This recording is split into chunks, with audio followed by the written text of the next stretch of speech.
Hey team, I'm Dan Baglini, and this is 24 Karat Magic's group video presentation. This week, in managing groups and teams, we ran several exercises that highlighted different aspects of teamwork. In Lifeline, we shared personal stories that built effective trust. Shipwrecked showed us how we needed balanced participation. Tanagrams, Head of IT, and LegoBot tested our communication, conflict, and coordination. Star Power revealed how hierarchy shapes behavior, and the painting game showed the value of pausing to reflect and then refine processes. Together, we revealed 3 lessons. 1, trust is foundational. 2, equitable participation prevents blind spots. And 3, group norms and decisions drive rules and effectiveness. The readings reinforced all of this. Weber explained how effective trust boosts team performance, while Hackman provided the input, process, and output framework. Inputs like trust and norms shape processes like communication and conflict management, which determine outputs such as performance, creativity, and cohesion. In short, structure and processes aren't just background. They're what teams need to succeed.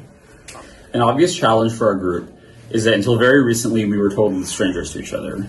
Even at the beginning of this week, we had only mingled a little bit during orientation and not gotten to know each other beyond surface level. We have a really diverse group. We come from 5 countries on 4 different continents and have a variety of pre-MBA work experience. This includes military, finance, healthcare, and entertainment. Research shows that one of the strongest ways to develop early trust is through a prior familiarity with your teammates. On Monday, we learned that we can build early trust and strong relationships through reciprocal vulnerability. This sets the stage for stronger trust to develop later on. The later trust can take the form of both effective trust, trusting our teammates' intentions and sincerity, and cognitive trust, trusting our teammates' ability to complete tasks competently. It's certain that we came together as a diverse group, each with different skills, perspectives, backgrounds, and working styles. This diversity makes us strong. As Phillips Training 14 says in Scientific American, and I quote, "Diversity is correlated with better performance, not that causes better performance." Therefore, we created roles to help us in striving for excellence and forging our collective intelligence factor, C factor, as defined by Euler et al. 2010 in an article published in Science. We have several factors pointed out in the paper. Average social sensitivity of group members has positive impact in C factor. Groups dominated by few people has a negative impact in C factor. High proportion of females has positive impact in C factor. In the same way, our group hypothesis, high proportion of international members can positive impact our C factor.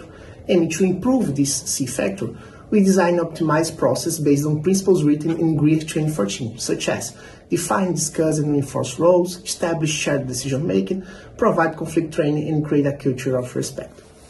In order to build trust, we spent a lot of time on Monday morning sharing details about our lives in the Lifeline activity.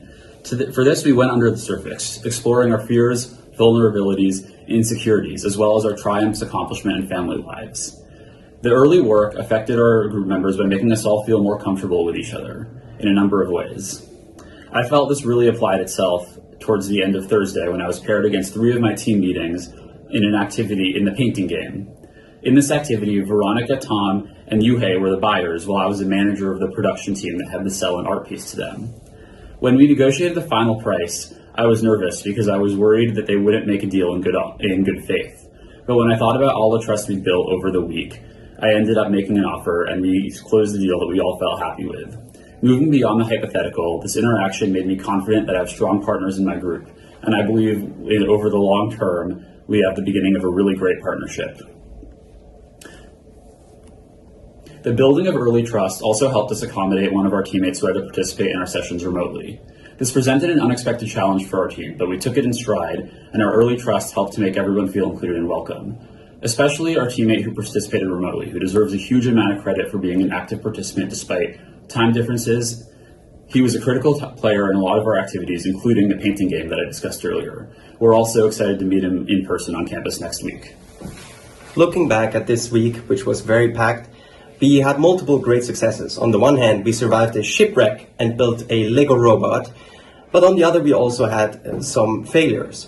Now, we improved a shipwreck item priority list as a group and came closer to expert opinion of an optimal sequence of those items than each individual on their own, illustrating just how powerful group work and collaboration can be. as shown in the reading evidence for a collective intelligence factor in the performance of human groups.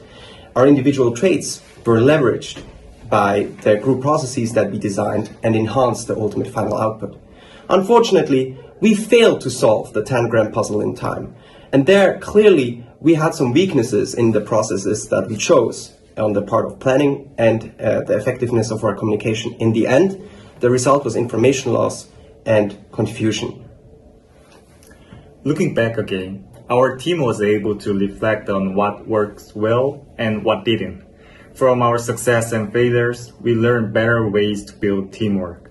While individual ability matters, what really made the difference was having agreed norms and deep communication among teammates.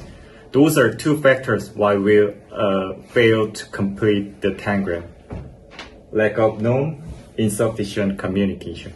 I think this could have been improved through the experiential learning cycle.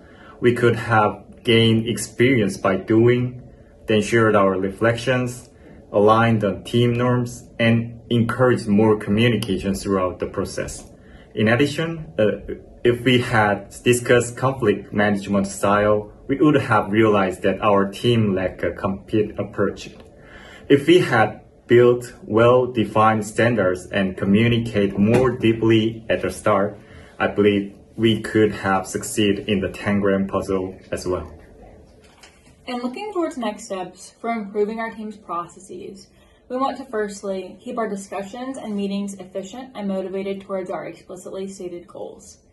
During the shipwreck exercise, we took 20 minutes, 2/3 of our time, to discuss the project before we even started to rank items as a group, with only 9 minutes left. Looking to future projects, we will prevent this time and efficiency loss by using our meeting time wisely, having a set timekeeper and a planned agenda, being goal forward, writing our goal on a whiteboard to ensure we stay on track, and amplifying voices by starting meetings with input from each member and cultivating a comfort with silence to allow others to speak up. Moving to our next goal, we attribute both our failure with Tangram and our success with LegoBot to our team failing and then succeeding to take time to plan before jumping into a project. To prevent future loss of efficiency and accuracy, we have committed to the following order of operations for group assignments. Firstly, evaluate the project and its tasks as a group. Secondly, take the time to strategize, talk about expertise, and assign roles. Third, ensure we're all on the same page with the execution plan via a whiteboard or a shared document. Then we execute. Additionally, we need to work on shifting away from our instincts to move rather than reflect. With some group members who are quick to act, we can lose the voices of other teammates who are sitting on important ideas. A useful model here are the 4 categories that Cantor outlines: move, build support, oppose, reflect. Our group leans towards more move and oppose, but we need to strengthen our skills in build and reflect. We saw this quite clearly during the tangram, where we were unable to complete the task. We didn't take the time to brainstorm together, and our managers went into move mode, writing instructions quickly, which proved time-consuming and challenging. To improve group processes, we need strong communication, well-established norms, and patterns of influence that open our minds to the best ideas. Moving forward, we plan to rotate and pre-assign teammates to fill each of these roles for each course. This will enable everyone to step up and step back into roles that they are more and less comfortable with across the quarter and help raise more voices earlier on in our process. Building skills across all of these areas rather than letting our natural tendencies dictate who does what will help us gain new skills and avoid process losses. We are so grateful for the lessons we learned as a team this week, and we look forward to implementing the new strategies and improving our teamwork throughout the year. Hi, I'm Yohei and shooting this video in Japan due to the visa delay problem. When I first joined the team remotely, I wasn't sure if I'd truly be treated as a member, until I saw how inclusive and thoughtful my teammates are. They didn't just connect to me by a video. They explained what was happening in the room, chose tasks I could contribute to, and made sure I was never left behind. The team had a clear culture, support each other, especially someone struggling.